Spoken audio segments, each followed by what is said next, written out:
Hello and Happy New Year, everybody. Don't you just love the fresh feeling that New Year's Day brings? Not only is it a time of reflection on the previous year, I get to set new goals for the year ahead. It feels like an opportunity to wipe the slate clean and start fresh. Often, New Year's resolutions include decluttering, organizing, and setting project goals. If you're tuning in, I think it's safe to assume that your photo mess is one of your goals for this year. Today, I'm going to help you by sharing one of the best things that I ever did in my photo organizing journey back when I was first starting out. This is something that took a huge weight off of my shoulders. It started me with a clean slate and allowed me to stay on track with my goal of keeping my current photos organized. I believe I was more successful at achieving my goal by doing this one thing.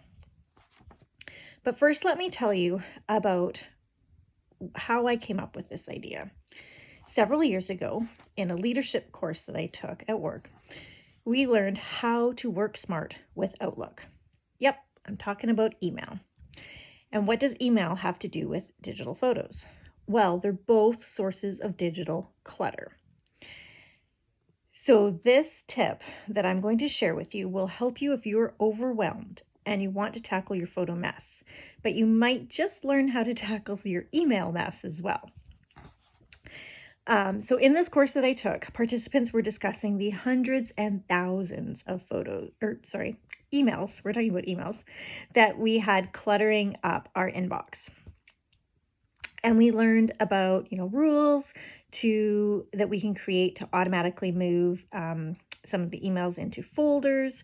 We learned about unsubscribing from unnecessary email lists and deleting emails quickly. And then we learned my favorite tip. We learned to create a subfolder in the inbox. We were instructed to move every single email that was in our inbox at that moment into this subfolder. When we finished, our inbox contained 0 emails. None. Zilch. Nada. It was amazing. They weren't gone. I could easily access them by going into the new folder in my inbox, but they weren't cluttering up. So when I had new emails come in, there was only like 1 or 2 or 3, and it wasn't as overwhelming. I could just deal with those 1 or 2 or 3 emails, either take care of it and respond and delete it, or move it to a folder, or delete the junk, unsubscribe from a new list, or whatever. And so I'll be honest, I'm usually pretty good for about the first half of the year. And then once, a lot of my vacation starts piling up, I kind of fall, and I do usually end the year with a few hundred emails back in my inbox. But it's still not as overwhelming as it used to be. I no longer have thousands and thousands of email. So what I do every year on January 1st is I create a new folder for last year. So 2022, I create a folder. I move my emails that are currently in my inbox that I haven't either dealt with or it's not important, and I haven't dealt with it. And I move everything into that. I've already done that for my work email, my personal email, my family email, and my business email.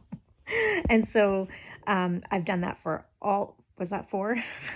4 emails, and I'm set for the year, and it feels so good. Now, how did I apply this when I was starting to tackle my photo mess?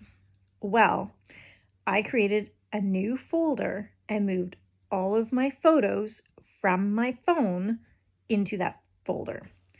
I named it Joanne's iPhone, and I put everything in there. And then I did the same for my iPad. I created a folder for Joanne's iPad, and I moved all my photos into that folder. Now, I was organizing my photos in Forever Storage or Forever Cloud, as well as in the Historian software on my computer. And that's where on my computer is where all of my digital camera photos were going. It was all of the photos I was getting from all sorts of other places on my phone and my tablet that were causing me anxiety because I just wasn't tackling them well. So, and I still wanted to be able to access them on my phone. So that's why I've decided to use the forever storage. But you could create these folders in whatever photo organizing software you're using or on your computer and just get them in there. And then start with your main camera roll as a clean slate. I took the step of deleting photos off my phone. I didn't want to store photos on my phone as the main source, and because they're in the cloud, I can easily access them. So I don't need to take up valuable space on my phone, and I don't need to pay for iCloud anymore, which is fantastic.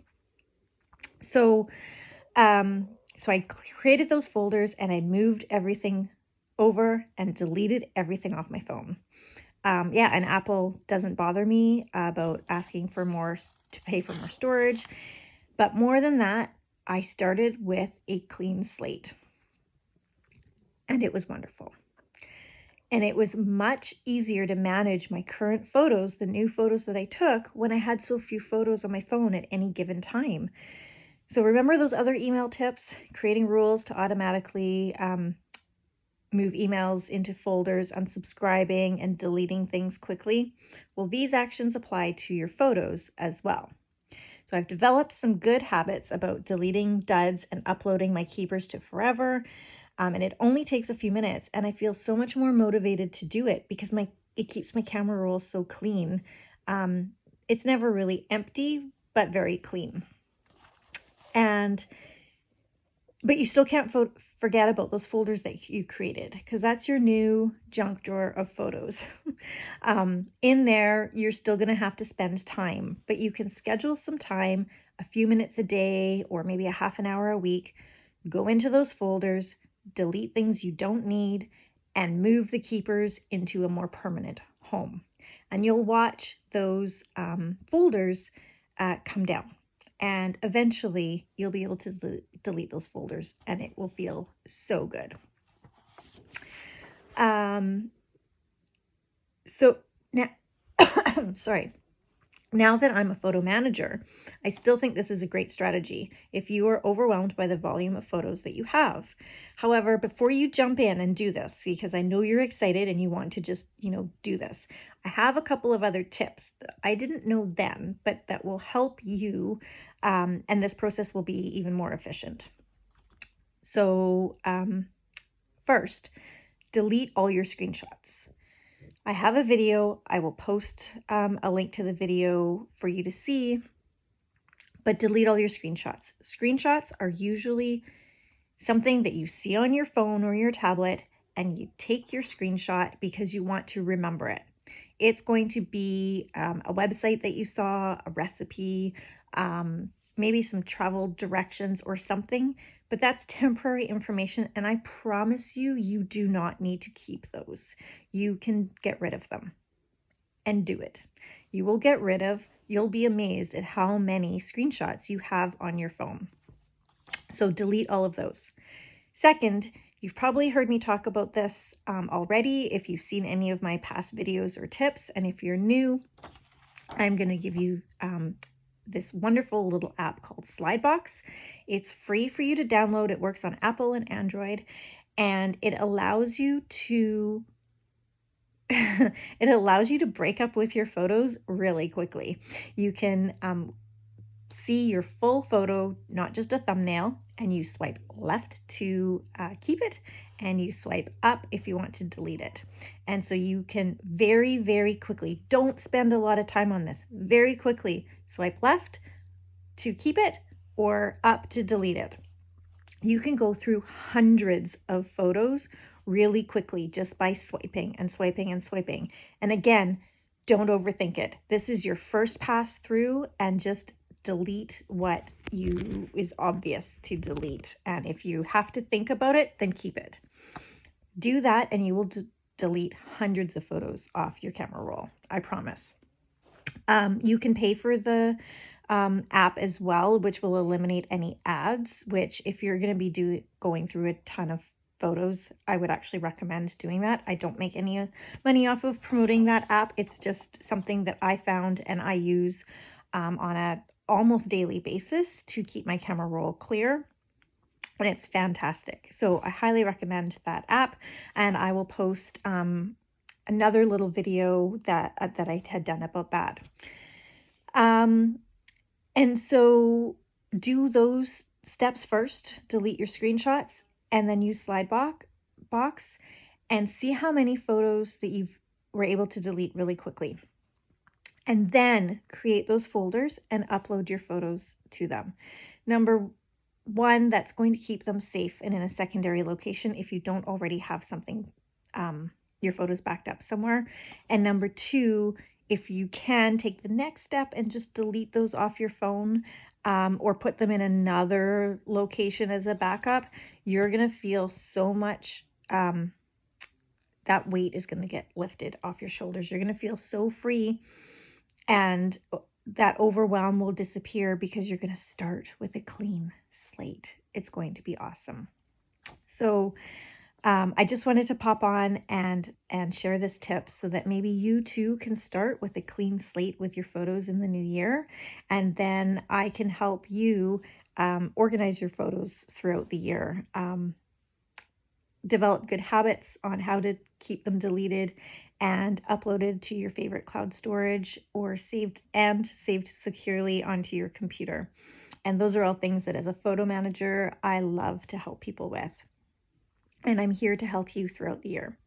So I just want to wish everybody a happy new year and all the best. And don't forget, if you do all those deleting, please join my Facebook group and post a screenshot of what you've been able to delete, or just tell us how many photos you've been able to delete, because I love hearing your success stories.